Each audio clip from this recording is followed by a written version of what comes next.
Assalamualaikum warahmatullahi wabarakatuh.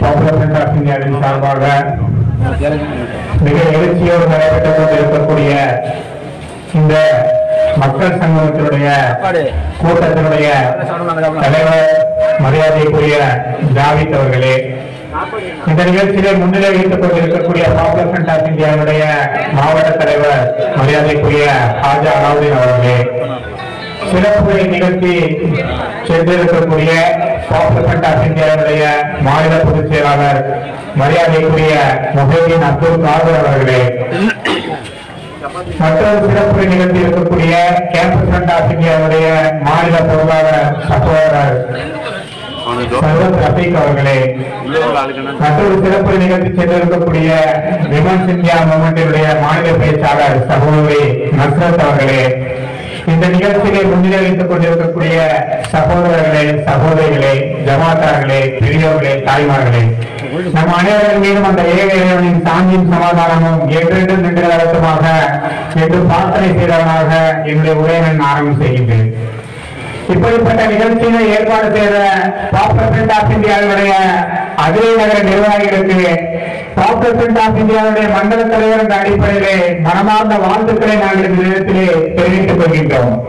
இந்த நிகழ்ச்சியுடைய நோக்கம் 100க்கும் மேற்பட்ட மாநாடுகளை பாப்புலர் ஃப்ரண்ட் ஆஃப் இந்தியா ஏரிய அளவில் தீர்மானித்து தமிழகத்தில் இருக்கக்கூடிய எல்லா இடங்களிலும் மக்களாட்சியை பாதுகாப்போம் என்ற முழக்கத்தை முன்வைத்து இதை போன்ற மாநாடுகள் மக்களுக்கு வரலாற்றை ஞாபகப்படுத்த வேண்டும், மட்டுமல்லாமல் மக்களாட்சி பாதுகாக்கப்பட வேண்டும் என்ற இப்படிப்பட்ட சித்தாந்தங்களோடு இந்த நிகழ்ச்சி இறைவனுடைய அருளால் மிகப்பெரிய எழுச்சியோடு நடைபெற்றுக் கொண்டிருக்கின்றது. நாளைய மறுநாள் இந்த நிகழ்ச்சியுடைய முத்தாய்ப்பாக சென்னையிலே ஒரு மண்டல மாநாட்டை பாப்புலர் ஃப்ரண்ட் ஆஃப் இந்தியா சமூக பாதுகாப்பு மாநாடு என்ற பெயரிலே நாம் ஏற்பாடு செய்திருக்கின்றோம். அந்த நிகழ்ச்சி நல்ல விதமாக நடைபெறுவதற்கு உண்மையான பிரார்த்தனைகளையும் அதே நேரம் இங்கு இருக்கக்கூடிய மக்களையும் பாப்புலர் ஃப்ரண்ட் ஆஃப் இந்தியாவின் சார்பாக அந்த நிகழ்ச்சிக்கு நாங்கள் வரவேற்கின்றோம். இதற்காக இப்படிப்பட்ட நிகழ்ச்சியை பாப்புலர் ஃப்ரண்ட் ஆஃப் இந்தியா ஏற்பாடு செய்ய வேண்டும். மக்களாட்சிக்கு என்ன ஆபத்து வந்துவிட்டது, மக்களாட்சியினுடைய விளக்கம் என்று கூறும்போது இந்தியா சொல்லுகின்றது, அல்லது மக்களாட்சிக்குண்டான விளக்கம் இப்படி கூறப்படுகின்றது: மக்களால் மக்களுக்காக மக்களை ஆட்சி செய்யக்கூடிய அந்த ஆட்சிதான் மக்களாட்சி அல்லது ஜனநாயகம் அல்லது குடியரசு, இப்படிப்பட்ட வார்த்தைகளை கொண்டு பேசப்படுகின்றது. ஆனால் மக்களுக்கான ஒரு தேசம் இருக்க வேண்டும். ஆனால் இந்த இந்திய தேசம் ஆட்சியாளர்களுக்காக எல்லாவற்றையும் மாற்றக்கூடிய வேலையை கனகச்சிதமாக செய்து வருகின்றார்கள். இங்கு இருக்கக்கூடிய உயரிய தத்துவங்கள் எல்லாவற்றையும் இங்கு இருக்கக்கூடிய பிஜேபி அரசாங்கம் மிக தெளிவாக திட்டமிட்டு மறைத்திருக்கின்றது. எல்லா சிறப்பான அம்சங்களையும் பன்மை தன்மையாக இருக்கட்டும், ஜனநாயகமாக இருக்கட்டும், பாராளுமன்றமாக இருக்கட்டும், அன்பாக இருக்கட்டும், சகோதரத்துவமாக இருக்கட்டும், வேற்றுமை ஒற்றுமை என்று சொல்லக்கூடிய உயரிய தத்துவமாக இருக்கட்டும், எல்லாவற்றையும் புடைநோட்டி புதைக்கக்கூடிய ஒரு அரசாங்கத்தான் இன்று இருக்கக்கூடிய மத்திய அரசாங்கம் செயல்பட்டுக் கொண்டிருக்கின்றது என்பதை நாம் புரிந்து கொள்ள வேண்டும். இவர்கள் யாருடைய ஐடியாலஜியில வளர்ந்தாங்க நம்ம பார்க்கும் போது RSS என்று சொல்லக்கூடிய ஒரு தீய சக்தியுடைய ஐடியாலஜியில இந்த பிஜேபி சர்க்கார் வளர்ந்து கொண்டிருக்கின்றது. எல்லா தீர்மானங்களும் RSS தான் இன்று எடுத்துக் கொண்டிருக்கின்றது. இன்று எடுக்கக்கூடிய முடிவுகள் எல்லாம் வெறுமனை பெயருக்கான பாராளுமன்றங்களாக இருந்தாலும் கூட எடுக்கப்படக்கூடிய முடிவுகள் எல்லாம் RSS அலுவலகம் தான் எடுத்துக் கொண்டிருக்கின்றது என்பதை நாம் தெளிவாக புரிந்து கொள்ள வேண்டும். இவர்கள் ஒரு புதிய இந்தியாவை உருவாக்க காத்திருக்கின்றார்கள். அந்த இந்தியாவில் அவர்கள் எதிர்பார்க்கக்கூடியது யாரும் அவர்களுக்கு எதிராக குரல் எழுப்பக்கூடாது, எவரும் அவர்களுக்கு எதிராக விமர்சனங்களை செய்யக்கூடாது. அவர்கள் சொல்வதை அப்படியே ஏற்றுக்கொள்ள வேண்டும். அவர்கள் எதை உணவு என்று சொல்கின்றார்களோ அதை உணவாக எடுத்துக்கொள்ள வேண்டும். அவர்கள் எதை உடை என்று சொல்கின்றார்களோ அதை உடையாக எடுத்துக்கொள்ள வேண்டும். அவர்கள் எதை கலாச்சாரம் என்று தீர்மானிக்கின்றார்களோ அதை எடுத்துக்கொள்ள வேண்டும். மாறாக நமக்கென ஒரு சிந்தனை இருக்கக்கூடாது, உங்களுக்கென்ற ஒரு சிந்தனை இருக்கக்கூடாது. எல்லாவற்றையும் ஒரு அடிமைத்தனத்தை நோக்கி இந்த இந்திய தேசத்தை தலைமுறை நோக்கி இழுத்து சென்று கொண்டிருக்கக்கூடியது இந்த RSS இந்த சித்தாந்தத்தின் வழி நாம் புரிந்து கொள்ள வேண்டும். இந்த தங்களுடைய எதிரிகளாக இன்று இவர்கள் முஸ்லிம்களை முன்வைத்திருக்கின்றார்கள். RSS 5M என்று தங்களுடைய எதிரிகளாக தீர்மானித்திருக்கின்றார்கள். அது முதல் எண் யார் என்றால் முஸ்லிம்கள். முஸ்லிம்கள் இல்லாத இந்தியாவை உருவாக்க வேண்டும் என்ற அடிப்படையில் ஒரு நீண்ட கால திட்டத்தின் அடிப்படையில் கிட்டத்தட்ட இன்றிலிருந்து சரியாக இந்த வருடத்திலிருந்து சரியாக 97 வருடங்களுக்கு முன்னால் RSS என்று சொல்லக்கூடிய அந்த நட்ச சித்தாந்தம் மொத்தத்தினுடைய ஆணையராக இருக்கக்கூடிய அந்த சித்தாந்தம் செயல்பட துவங்கியது. அவர்கள் தங்களுடைய எதிரிகளாக இன்று அவர்கள் தீர்மானித்திருப்பது முஸ்லிம்களை, இரண்டாவது என்று சொல்லக்கூடிய மிஷினரி என்று சொல்லக்கூடிய கிறிஸ்தவர்களை இந்த தங்களுடைய எதிரிகளாக அவர்கள் தீர்மானித்திருக்கின்றார்கள். மூன்றாவது மெட்டீரியலிஸ்ட் என்று சொல்லக்கூடிய யார் யாரெல்லாம் கடவுளை மறுக்கின்றார்களோ அவர்கள் தங்களுடைய எதிரிகளாக அவர்களை வைத்திருக்கின்றார்கள். அதே போல மெட்டாலிஸ்ட் என்று சொல்லக்கூடிய யார் யாரெல்லாம் சமமான கல்வி திட்டத்தை பயின்றிருக்கிறார்களோ அவர்களை தங்களுடைய எதிரிகளாக இந்த RSS சித்தாந்தம் உருவாக்கி இருக்கின்றது. அதே போல மார்க்சிஸ்ட் என்று சொல்லக்கூடிய தமிழ் சமூகங்களையும் இவர்கள் தங்களுடைய எதிரிகளாக தீர்மானித்து வேலைகளை செய்து கொண்டிருக்கின்றார்கள் என்பதை நாம் புரிந்து கொள்ள வேண்டும். அந்த 5M முஸ்லிம், மிஷினரி, மெட்டாலிஸ்ட், மெட்டீரியலிஸ்ட், மார்க்சிஸ்ட் என்று சொல்லக்கூடிய இந்த 5M அவர்கள் நிரந்தரமாக இந்த இந்தியாவில் இருந்து துறைக்கறிய வேண்டும் என்ற அடிப்படையிலே மிக நீண்ட கால திட்டத்தின் அடிப்படையிலே வேலைகளை செய்து கொண்டிருக்கின்றார்கள் என்பதை நாம் புரிந்து கொள்ள வேண்டும். இந்த இந்திய தேசத்துடைய 4 பில்லர்ஸ் என்று சொல்லக்கூடிய டெமோக்ரஸியுடைய 4 பில்லர்களை இவர்கள் அடித்து உடைத்துக் கொண்டிருக்கின்றார்கள். அது எக்ஸிக்யூட்டிவ் என்று சொல்லக்கூடிய அது சட்டம் இயற்றக்கூடிய சபையாக இருக்கலாம், நீதிமன்றங்கள் என்று சொல்லக்கூடிய ஜுடிஷியலாக இருக்கலாம், பாராளுமன்றங்களாக இருக்கலாம், மீடியாக்களாக இருக்கலாம். இந்த 4 ஜனநாயகத்துடைய தூண்கள் என்று கூறுகின்றார்கள். ஆனால் இந்த 4 தூண்களும் இல்லாத ஒரு இந்தியாவை, ஒரு ஜனநாயகத்தை இவர்கள் கட்டமைத்துக் கொண்டிருக்கின்றார்கள் என்று நாம் புரிந்து கொள்ள வேண்டும். இவர்கள் சித்தாந்தத்தை நாம் எடுத்து பார்க்கும்போது 1992 டிசம்பர் 6 அன்று பாபரி பள்ளி இடிக்கப்பட்டது. பாபரி பள்ளி இடிக்கப்பட்ட போது அப்போது ஒரு பத்திரிகையாளர் அந்த வலதுசாரி சிந்தனை கொண்ட இயக்கம் RSS அப்போதைய சில தலைவர்களை நோக்கி ஒரு பிரஸ் மீட் எடுக்கிறாங்க. எடுத்ததுதான் அப்படின்னு பார்த்தா ஃப்ரெண்ட்லன் என்று சொல்லக்கூடிய ஒரு பத்திரிகையுடைய ஆசிரியர் கேட்கிறார். அவர் கேட்கும் போது அந்த நபர்கள் கூறுகின்றார்கள், 463 ஆண்டு காலம் இந்த தேசத்துடைய அவமான சின்னமாக இருந்த பாபரி மசீதை நாங்கள் தகர்த்து விட்டோம். அவர்கள் கூறக்கூடிய பத்திரிகையாளர் சந்திப்பில் அவர்கள் கூறக்கூடிய வார்த்தை என்ன? 463 ஆண்டு காலம் இந்த தேசத்தில் அவமான சின்னமாக இருந்த பாபரி பள்ளியை நாங்கள் தகர்த்து விட்டோம். அதே போல இந்த தேசத்திலே இன்னும் அவமான சின்னங்களாக தடைகளாக நிறைய உள்ளது. அதில் ஒன்றுதான் இந்தியாவுடைய அரசமைப்பு சட்டம். அதே நாங்கள் ஒரு காலத்தில் மாற்றுவோம் என்று அவர்கள் சொன்ன அந்த வேலையை தொடர்ந்த வேலையாக செய்து கொண்டிருந்தார்கள். 463 ஆண்டு காலம் கம்பீரமாக நின்ற பாபரி பள்ளி அவர்களுடைய பார்வையில் ஒரு அவமான சின்னமாக இருந்து கொண்டிருக்கின்றது. அவர்கள் அதை மட்டுமாக அவமான சின்னமாக கூறவில்லை. கிட்டத்தட்ட ஆரம்பத்தில் அவருடைய லிஸ்ட்ல 3000 பள்ளிவாசல் இருந்துச்சு. இன்று அவருடைய லிஸ்ட்ல 30,000 பள்ளிவாசல் வச்சு ஒட்டுமொத்த 30,000 பள்ளியும் இருக்கக்கூடாது என்று அவர்கள் வேலைகளை செய்து கொண்டிருக்கின்றார்கள்.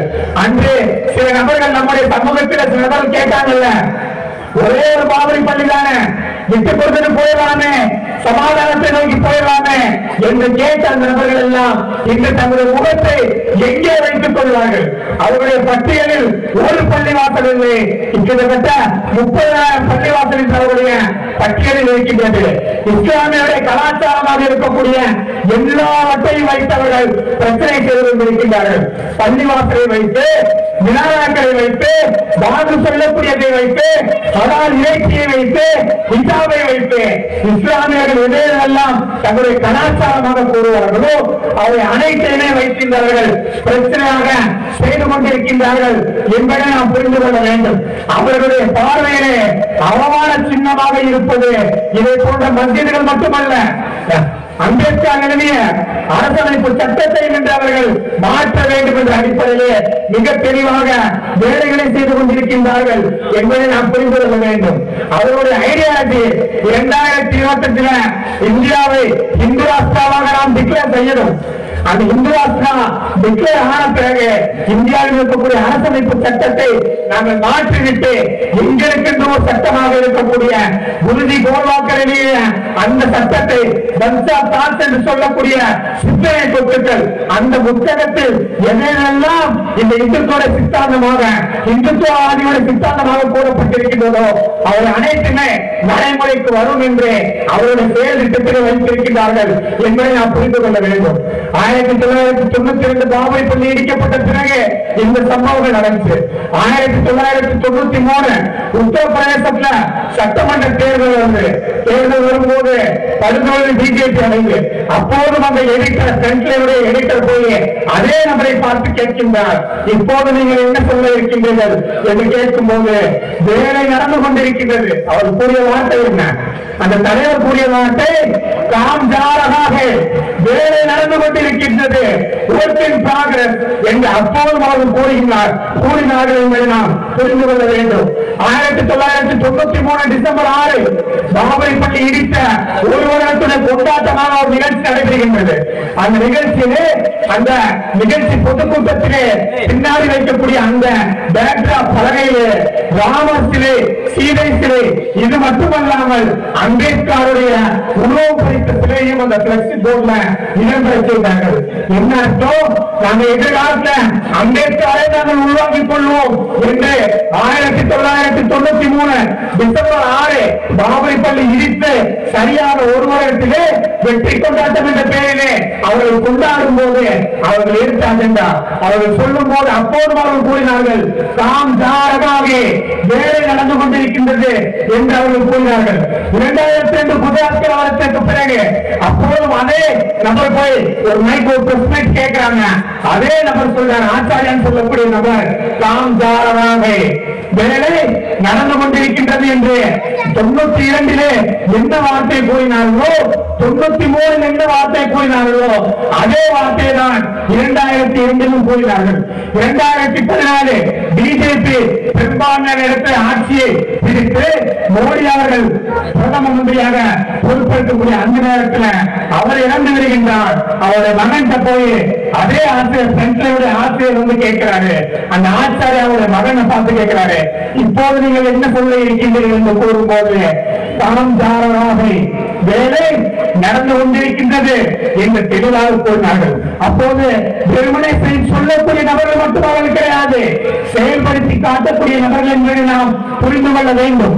ஆக இந்த விஷயத்திலிருந்து நாம் புரிந்து கொள்வது 1925 ஒரு 5 நபர்களை கொண்டு ஆரம்பிக்கப்பட்ட டாக்டர்களால் ஆரம்பிக்கப்பட்ட இந்த இயக்கம் 2002 என்ன வார்த்தை சொன்னதோ 93 என்ன வார்த்தை சொன்னதோ 92 என்ன வார்த்தை சொன்னதோ அவை அனைத்துமே 2014 அந்த சித்தாந்தங்கள் எல்லாம் செயல்பாட்டிற்கு வர துவங்கியன என்பதை நாம் புரிந்து கொள்ள வேண்டும். 2014 இந்திய தேசத்தில் மிக வேகமாக இந்து ராஷ்டிராவிற்கு உண்டான வேலைகளை 4 கால் பாய்ச்சலின் மூலமாக மிக வேகமாக அவர்கள் செயல்படுத்தி காட்டிக் கொண்டிருக்கின்றார்கள் என்பதை நாம் புரிந்து கொள்ள வேண்டும். இன்று அவர்கள் மிக வேகமாக இந்த இந்திய தேசத்தை இந்து ராஷ்டிராவாக மாற்ற துடித்துக் கொண்டிருக்கின்றார்கள். அல்லது இன்னும் சில பத்திரிகைகள் எப்படி எழுதுறாங்க அப்படின்னா, நாம் வாழக்கூடியதே ஒரு இந்து ராஷ்டிரா தான், நாம் வாழக்கூடியதே இந்து ராஷ்டிரா தான், யாருமே எல்லாம் பேச முடியல. ஜெயிலுக்கு போன நபர்கள் எல்லாம் செத்து சுதந்திரமாக எப்போது வெளியில வராங்கன்னா ஜனாதாவாகத்தான் வெளியில வராங்க. ஸ்டேன் சாமி என்று சொன்ன அந்த நபர் அவர் எப்படி உள்ள போகும்போது எப்படி போனாங்க, வெளியில வரும்போது ஜனாதாவை வெளியில வந்தாரு. இன்றைக்கு பெரும் பெரும் ஆய்வாளர்கள் எல்லாம் யார் யாரெல்லாம் இவர்களுக்கு கருத்துக்களை கூறினார்களோ அம்பேத்கருடைய பேரன் வரவரராவ் நவல்கா இன்று ஏகப்பட்ட நபர்கள் எல்லாம் இன்றும் சிறைச்சாலையிலே வாடிக்கொண்டிருக்கின்றார்களே, இவர்கள் எல்லாம் மரணம் மட்டும்தான் விடுதலை செய்யுமா? இவையெல்லாம் இந்து ராஷ்டிராவுடைய மாதிரிகள் என்று மிக தெளிவாக அவர்கள் கூறுகின்றார்கள். 2014 மோடி அவர்கள் ஆட்சி பொறுப்பேற்ற பிறகு சில நாட்களிலே அரசாங்கத்துடைய கோப்புகளில் இருந்த 1 லட்சம் கோப்புகள் மாயமாகின. எத்தனை கோப்பு? 1 லட்சம் கோப்புகள் மிஸ்ஸிங். ஒரு அரசாங்கத்துடைய கட்டுப்பாட்டில் இருந்த 1,00,000 கோப்புகள் மிஸ்ஸிங் அப்படின்னா இது எதை போன்ற கோப்புகள் எல்லாம் இருந்திருக்கும் அப்படின்றத நாம புரிந்து கொள்ள வேண்டும். மகாத்மா காந்தியை சுட்டது RS தான் என்று அரசாங்கத்துடைய பதிவேட்டில் இருந்த அதே போன்ற கோப்புகள், பல்வேறு குண்டுவெடிப்புகளில் இவர்கள் தான் RS தான் ஈடுபட்டது என்று சொல்லக்கூடிய கோப்புகள், இதை போன்ற கோப்புகள். அதே போல எதெல்லாம் இந்த இந்திய தேசத்திற்கு வரலாறான எதிர்காலத்தில் தெரிந்து கொள்ளக்கூடாது என்று அவர்கள் தீர்மானித்தார்களோ அத்தனை கோப்புகளும் மிஸ்ஸிங் என்று ஒரே வார்த்தையில் என்ன பண்றாங்க அப்படின்னா சொல்றாங்க. அவர்கள் அதற்கு பிறகு ஒரு கமிட்டியை போடுறாங்க. புதிய இந்தியாவை உருவாக்குவதற்கான ஒரு வரலாற்றை எழுதக்கூடிய ஒரு கமிட்டி என்று ஒரு கமிட்டியை போடுறாங்க. இங்கே நாம் புரிந்து கொள்ள வேண்டியது, அவர்களுக்கு எந்த வரலாற்றை அவர்கள் எழுத வேண்டும் என்று நினைக்கின்றார்களோ அந்த வரலாற்றை நோக்கி அவர்கள் சென்று கொண்டிருக்கின்றார்கள் என்பதை சகோதரர்களே சகோதரிகளே நாம் புரிந்து கொள்ள கடமைப்பட்டிருக்கின்றோம். பாப்புலர் ஆஃப் இந்தியாவும் ஒரு புதிய இந்தியாவுடைய செயல்பாட்டை நோக்கி நாம் அழைத்து சென்று கொண்டிருக்கின்றோம். நாம் உருவாக்கக்கூடிய அந்த இந்தியாவிலே அனைத்து மக்களுக்கும் சுதந்திரம், அனைத்து மக்களும் நீதி செலுத்தப்பட்ட மக்களாக, அனைத்து மக்களும் பாதுகாப்பு பெற்ற மக்களாக இன்ஷா அல்லாஹ் நிச்சயம் வருவார்கள். அப்படிப்பட்ட ஒரு புதிய இந்தியாவை நோக்கி தான் பாப்புலர் ஆஃப் இந்தியா நம்பிக்கைகளை விரைவில் இந்த இந்திய தேசம் முழுவதுமே செயல்படுத்தி காட்டியிருக்கின்றது. பாப்புலர் ஆஃப் இந்தியா என்ன சாதித்தது என்று பார்க்கும்போது முஸ்லிம் சமூகத்தை தன்னம்பிக்கையோடு நிமிர்ந்து நம்மால் செய்ய முடியும் என்று இன்று மிகப்பெரிய ஒரு முன்மாதிரியான ஒரு கட்டமைப்பை உருவாக்கி இருக்கின்றது. இது பாப்புலர் ஆஃப் இந்தியா இறைவனுடைய அருளால் செய்த மிகப்பெரிய அளவு, இறைவனுடைய அருளால் இது நாம் பெற்ற மிகப்பெரிய வெற்றி. நாம் புரிந்து கொள்ள வேண்டும், நமக்கான நபர்கள் யார், நாம் யாருக்கானது, பாப்புலர் ஆஃப் இந்தியா யாருக்கானது என்பதை எனதருமை சமூகமே நீங்கள் புரிந்து கொள்ள வேண்டும். மிக சில மாதங்களுக்கு முன்னாடி ராமநவமி அப்படின்ற பேர்ல கிட்டத்தட்ட 9 மாநிலங்கள்ல ஒரே மாதிரியான கலவரம் RSS அஜெண்டாவின் அடிப்படையில் தீர்மானிக்கப்படுது. அங்க இருக்கக்கூடிய மொத்த மக்களும் அதற்கு முன்னாடி பாப்புலர் ஆஃப் இந்தியா எங்கே எல்லாம் இதை போன்ற முழக்கங்களை முன்வைத்ததோ, எந்த முழக்கம் உங்களுக்கு ஒரு பாதிப்பு RSS BJP தீவிரவாதிகளால் நடைபெறுகின்றது என்றால் உங்களை கரங்களை கொண்டு இந்தியாவின் அரசமைப்பு சட்டம் கூறியிருக்கின்றது, உங்களுக்கு ஒரு பிரச்சனை என்றால் தற்காத்துக் கொள்வதற்காக நீங்கள் திருப்பி அடிப்பது குற்றமாகாது, திருப்பி அடிப்பது உங்கள் மீது கடமை என்று பாப்புலர் ஆஃப் இந்தியா கூறியது. இன்று அந்த மக்கள் அதற்காக உயர்ந்து நின்றார்கள். வந்த எல்லா நபர்களையும் அடித்தே வழக்கமாக அடிவாங்கி பழக்கப்பட்ட இந்த சமூகம் நிமிர்ந்து நின்று திரும்ப அடி கொடுத்தது. இதெல்லாம் பாப்புலர் ஆஃப் இந்தியா உருவாக்கிய நம்பிக்கையான வார்த்தைகள் என்பதை நாம் புரிந்து கொள்ள வேண்டும். அதே செய்தியை தான் பாப்புலர் ஆஃப் இந்தியா எல்லா இடங்களிலும் கூறிக்கொண்டிருக்கிறது. உங்களுக்கு ஒரு நபரின் மூலமாக RSS BJP சம்பிரதாயம் மூலமாக உங்களுடைய வாழ்வுரிமைக்கு ஒரு பாதிப்பு ஏற்படும் என்றால், அவர்கள் உங்களை நோக்கி வருவார்கள் என்றால் நீங்கள் முஸ்கானை போல உயர்ந்து நிற்க வேண்டும்.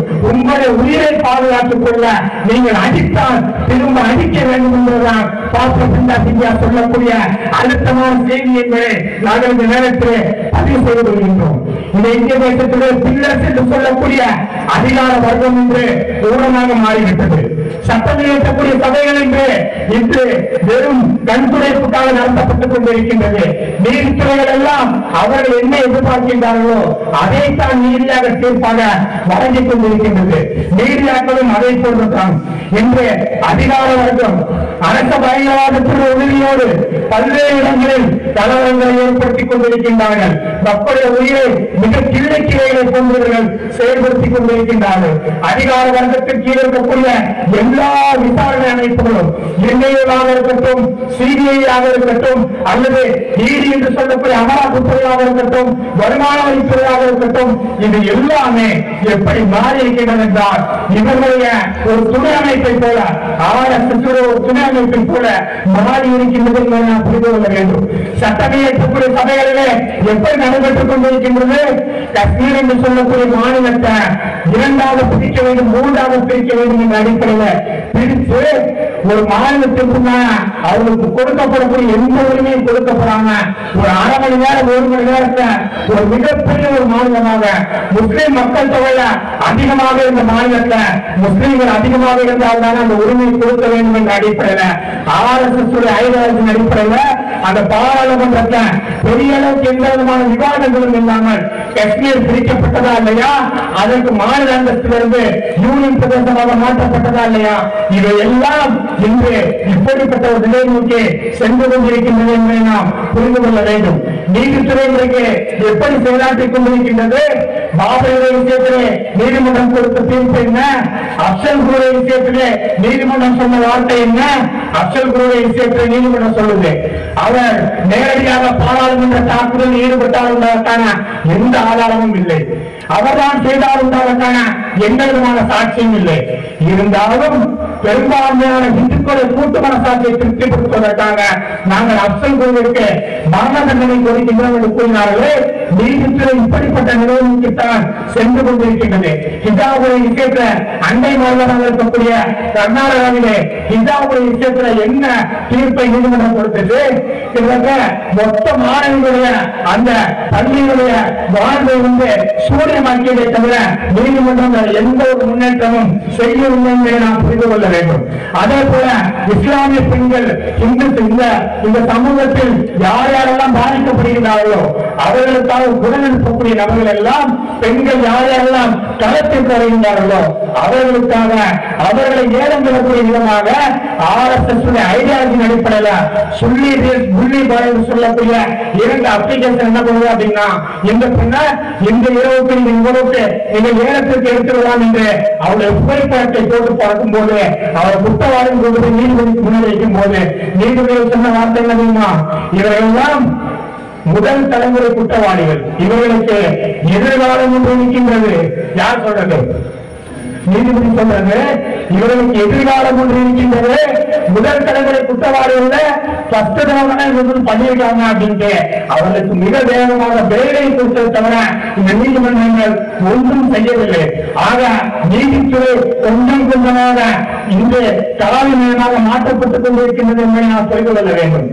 அமித்ஷாவுடைய விஷயத்துல அப்போது உச்ச நீதிமன்றத்துடைய முன்னாள் தலைமை நீதிபதியாக இருந்த சதாசிவம் அமித்ஷாவிற்கு ஆதரவாக ஒரு ஜட்ஜ்மெண்ட் கொடுத்தார் அப்படின்றதற்காக அவர்களுக்கு கொடுக்கப்பட்ட பரிசு என்ன? கேரளாவுடைய கவர்னர் பரிசு. கேரளாவுடைய கவர்னர் பரிசு அமித்ஷாவுடைய விஷயத்துல இப்படி நடந்து கொண்டார். அதே போல பாபரி மஸ்ஜிதுடைய விஷயத்துல இந்த முஸ்லிம்களுக்கு பாதகமாக தீர்ப்பை கொடுத்த சஞ்சன் கோகாய் அவருக்கு பிற்காலத்தில் என்ன பதவி கொடுக்கப்பட்டது? பாராளுமன்றத்துடைய மேலவை பொறுப்பு கொடுக்கப்பட்டதா இல்லையா?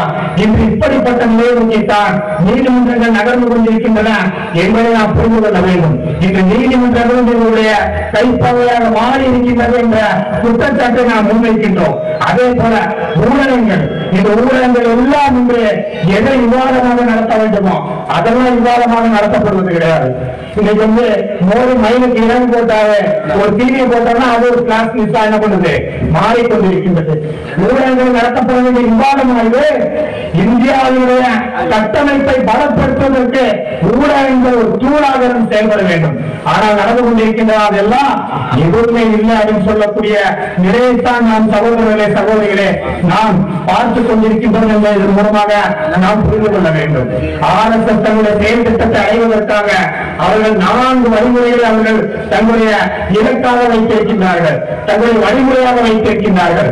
அது என்ன 4 வழிமுறை என்று பார்க்கும்போது, 1 சாம, பேத, தான, தண்ட, இந்த 4 வழிமுறைகள்ல அவர்களுக்கு எதெல்லாம் சரியாக இருக்குமோ அதை அப்ளை பண்ணுவாங்க.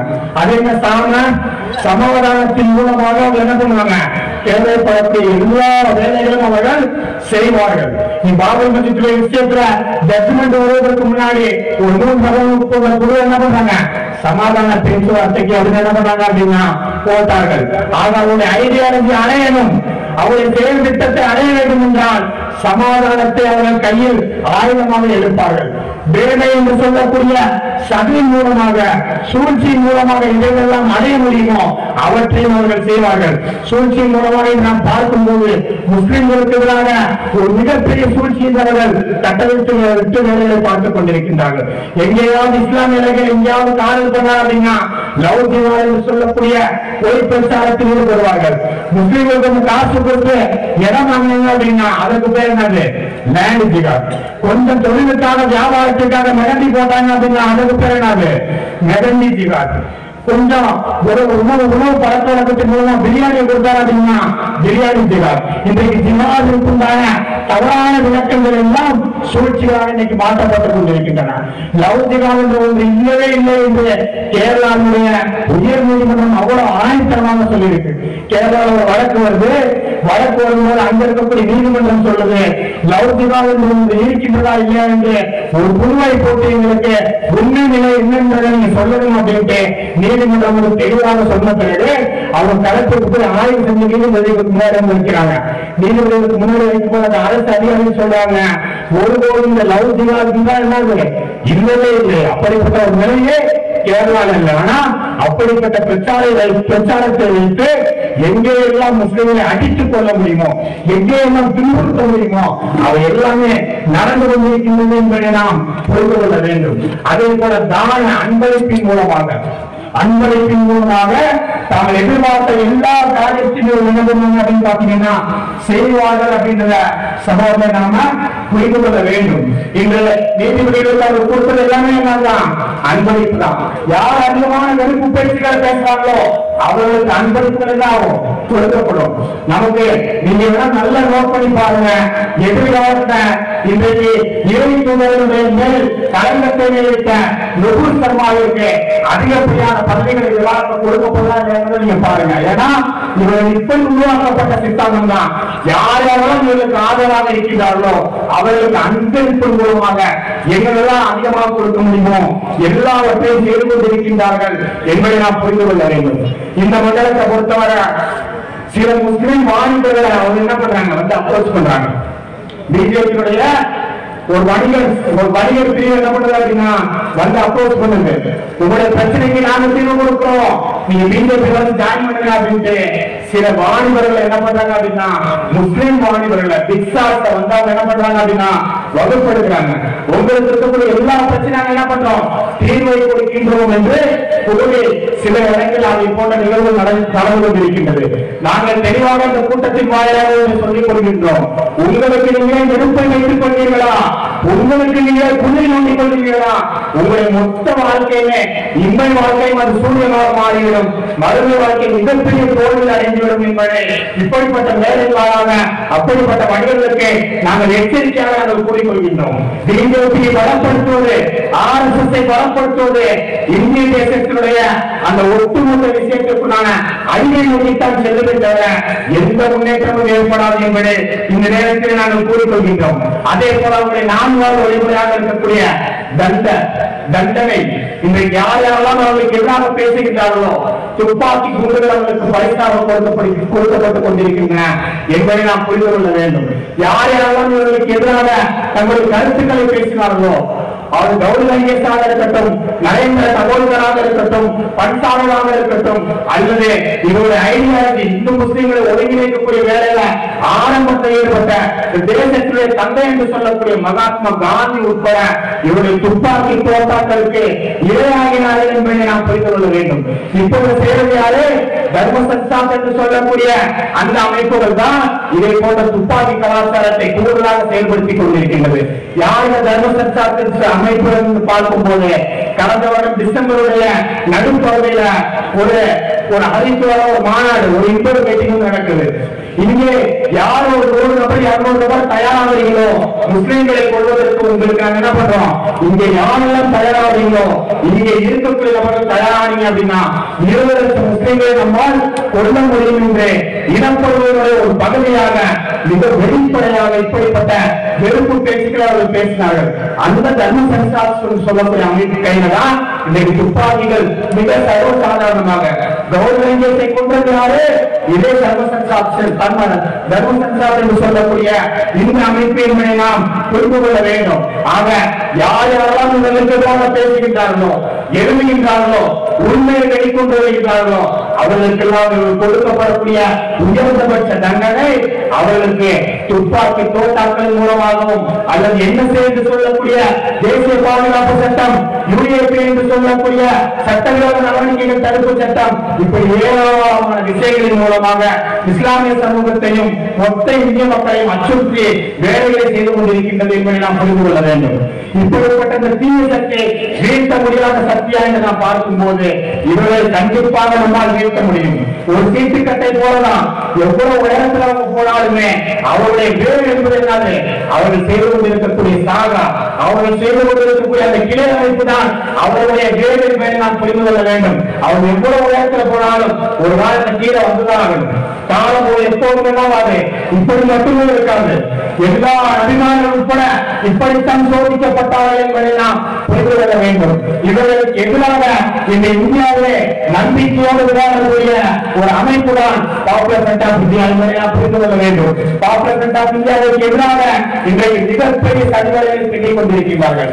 சில நாட்களுக்கு முன்னாடி விரிவாக அங்க இருக்கக்கூடிய அலுவலகத்தை பாப்புலர் ஃப்ரண்ட் அலுவலகத்தை போன்று சில டாக்குமெண்ட்ஸ் எழுதிட்டு அவர்கள் சொன்ன வார்த்தை தெரியுமா? Popular front of India Narendra மோடியை கொள்வதற்கு ஒரு மிகப்பெரிய சதித்திட்டத்தை செய்திருக்கிறார்கள் என்று வழக்கம் போல இவர்கள் சொல்லக்கூடிய கதை எப்போதும் சமூகம் நம்புவது கிடையாது. வழக்கம் போல எப்படிப்பட்ட ஒரு கதையெல்லாம் இவர்கள் செய்வார்களோ அதை போன்ற ஒரு கதையை நம்புறாங்க. இவர்கள் மோடியை கொண்டு வந்தாங்க, அமித்ஷாவை கொண்டு வந்தாங்க அப்படின்ட்டு சில சகோதரர் என்ன பண்ணிருக்காங்க, புரிஞ்சுட்டு போயிருக்கிறாங்க. இவர்கள் இப்போது மட்டும் பாப்புலர் ஃப்ரண்ட் ஆஃப் இந்தியாவுக்கு எதிரான கலனத்தை சமர்ப்பிக்கவில்லை. எப்போதும் பாப்புலர் ஃப்ரண்ட் ஆஃப் இந்தியா தங்களுடைய வேலையை தொடங்கியதோ அப்போதிலிருந்து பாப்புலர் ஃப்ரண்ட் ஆஃப் இந்தியாவிற்கு இதை போன்ற கலங்கங்கள் இவர்கள் மூலமாக வந்து கொண்டேதான் இருக்கின்றன என்பதை நாம் புரிந்து கொள்ள வேண்டும்.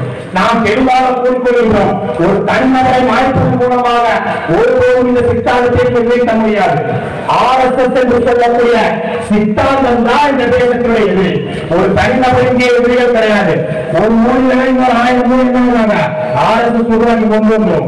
ஒரு அமித்ஷா இல்ல அப்படின்னா இன்னொரு 1000 அமித்ஷாக்கள் கொண்டு வந்தோம். இங்கே தனிநபர் பிரச்சனை இல்ல. பாப்புலர் ஃப்ரண்ட் ஆஃப் இந்தியா தெளிவாக கூறிக்கொள்கின்றது, இங்கே வீழ்த்தப்பட வேண்டியது தனிநபர் அல்ல, RSS என்று சொல்லக்கூடிய இந்த தீய சித்தாந்தம் என்பதை நாம் புரிந்து கொள்ள வேண்டும்.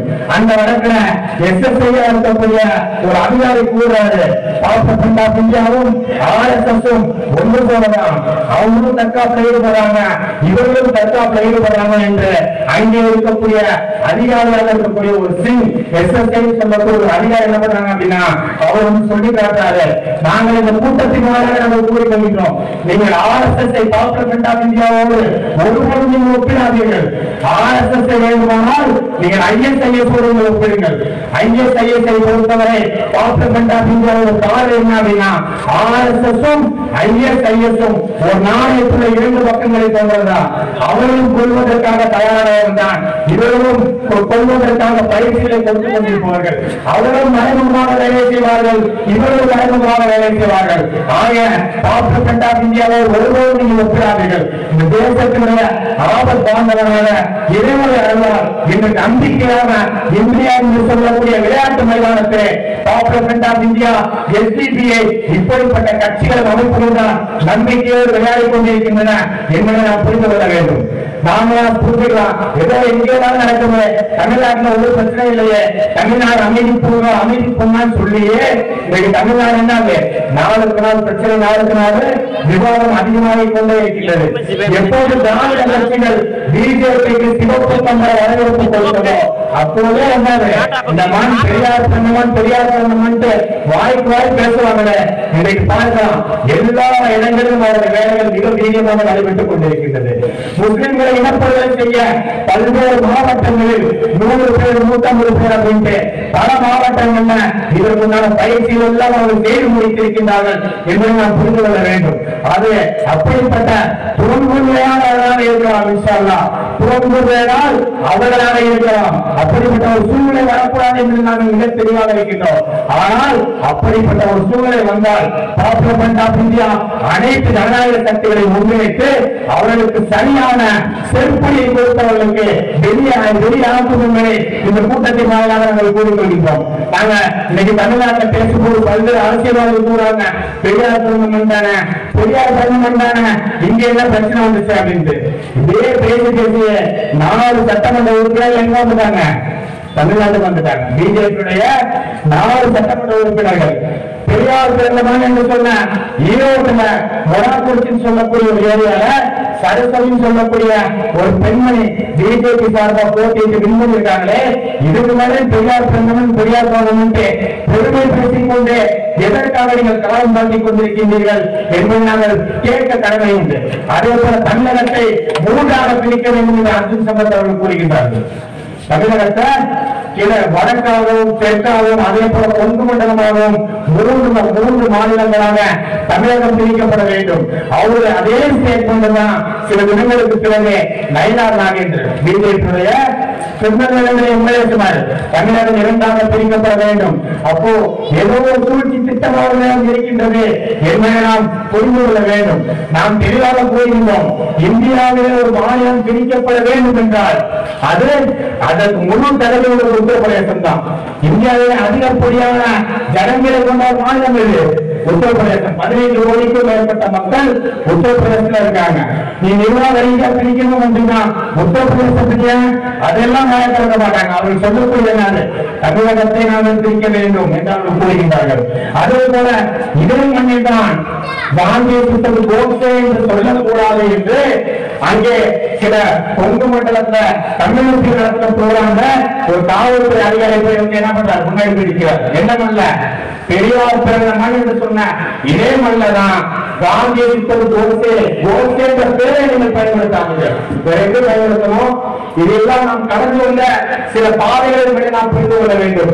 அதே போலதான் சிறுவாசிகளை விஷயத்தில் திராவிட மாடல் என்று சொல்லக்கூடிய இந்த அரசாங்கம் சிறைவாசிகளை விஷயத்துல என்ன நிலைப்பாடு இருக்கு, எங்களுக்கு நாம் விரும்புவதை அடைய வேண்டும் என்ற அடிப்படையில அவர்கள் தமிழக அரசாங்கத்தான ஆதரவு சொல்லக்கூடிய ஒரு நபருடைய ஒரு குழு ஒன்று போட்டிருக்கு. தமிழக அரசு தான் இதையும் செய்யுது.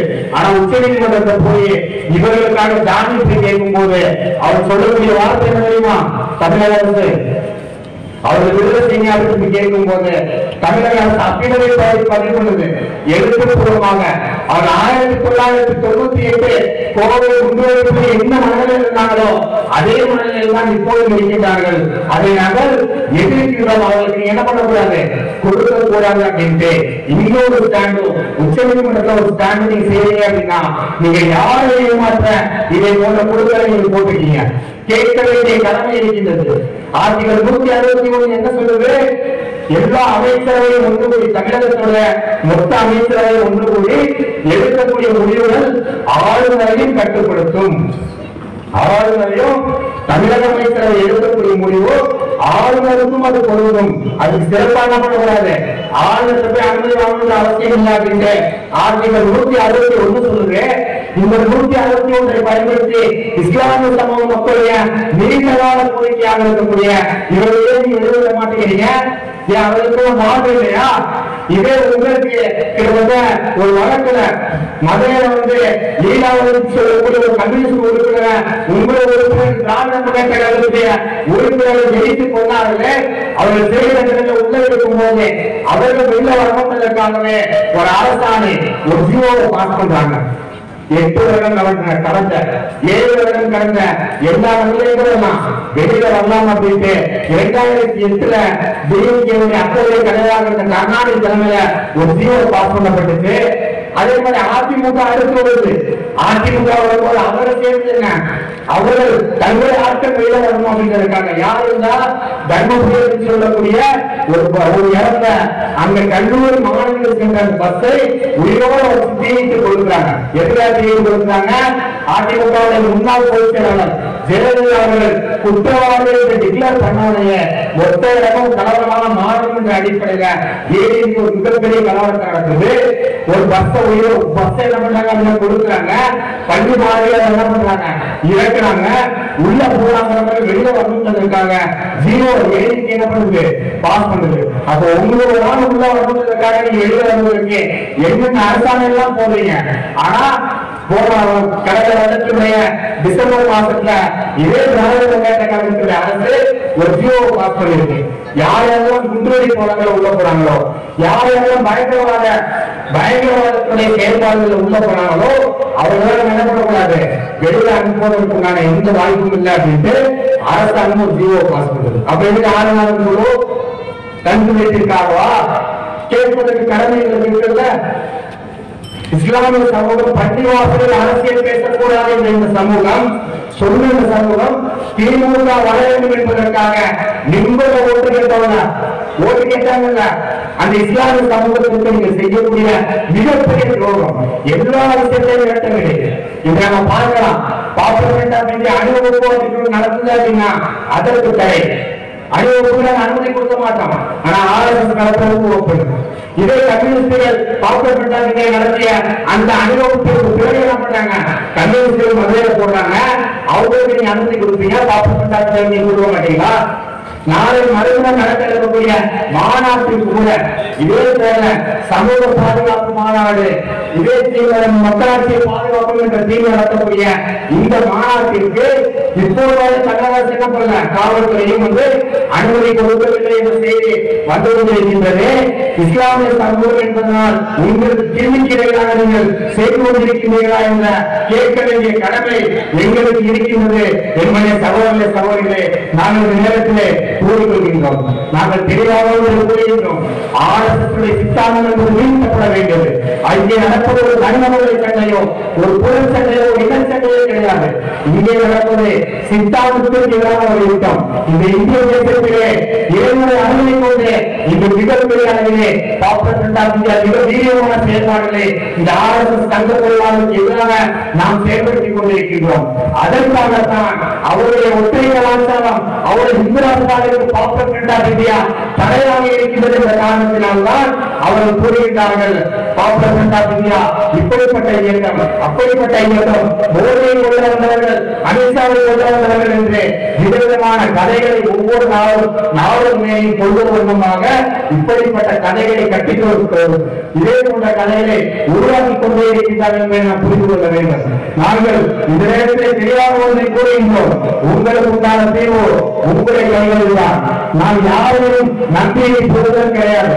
நாம் பலமாக மாறினால் மட்டும்தான் இதற்குண்டான தீர்வை என்பதை மக்களை நாங்கள் புரிந்து கொள்ள வேண்டும். உங்களுக்குண்டான தலைவர்களை நீங்கள் எங்கே சமூக வலைதளத்தில் தேடிக்கொண்டிருக்கிறீர்களா அல்லது கலைவீதிகளை தேடிக்கொண்டிருக்கிறீர்களா? உங்களுக்காக பேசக்கூடிய சித்தாந்த பாப்பப்பட்டாசியா உங்களுக்காக வழக்குகளை வாங்கிக் கொண்டிருக்கின்றது. இது தலைவர் பாப்பப்பட்டாசியாவை தலைவர்கள் கூறக்கூடிய வார்த்தை நாங்கள் நின்று மேலும் சொல்லக்கூடியது. இதை பாப்பப்பட்டாசியா ஆழமாக அகலமாக இறைவனை அல்லால் உயரமாக வளர்ந்திருக்கின்றது என்றால் ஏற்றுக்கொள்ளப்பட்டது என்பதை நீங்கள் புரிந்து கொள்ள வேண்டும். இதை பலப்படுத்த வேண்டியது உங்களுடைய கடமை. நீங்கள் விரும்பினாலும் இருந்தாலும் நீங்கள் பலப்படுத்தவில்லை என்றால் உங்களுடைய மகன்கள் அதை பலப்படுத்துவார்கள். நீங்கள் ஏற்றுக்கொள்ளவில்லை என்றால் உங்களுடைய பேரப்பிள்ளைகள் இந்த சித்தாந்தத்தை நோக்கி அணியணியாக வருவார்கள். நாங்கள் மீண்டும் கூறுகின்றோம், இந்த தேசத்தை பாதுகாக்க எஸ்டிபியுடைய தலைமையிலே இந்தியா பிரகாசமாக சென்று கொண்டிருக்கின்றது. இப்படிப்பட்ட இந்த சர்வாதிகார ஆட்சியை வீழ்த்தி RSS என்று சொல்லக்கூடிய அடியோடைய இந்த ஆட்சியை வீழ்த்துவதற்கு இந்தியாவோடு நீங்கள் கைகோடுங்கள் என்று கூறி இப்படிப்பட்ட அருமையான ஒரு மக்கள் சங்க மாநாட்டை ஏற்பாடு செய்த இந்தியாவுடைய அதிராம்பட்டம் நிர்வாகிகளுக்கு திருச்சி மண்டல தலைவர்கள் அடிப்படையில் நெஞ்சார்ந்த வாழ்த்துக்களை நன்றிகளை நாங்கள் இந்த நேரத்தில் தெரிவித்துக் கொள்கின்றோம். நன்றி. அஸ்ஸலாமு அலைக்கும் வரஹ்மத்துல்லாஹி வபரகாத்துஹு. சிறப்புரையாற்றிய பாப்புலர் ஃப்ரண்ட் ஆஃப் இந்தியாவின் திருச்சி மண்டல தலைவர் அவர்களுக்கு நன்றி. நன்றியுரை ஆற்ற வருமாறு பாப்புலர் ஃப்ரண்ட் ஆஃப் இந்தியாவின் மாவட்ட செயற்குழு உறுப்பினர் அப்துல் ரஹ்மான் அவர்களை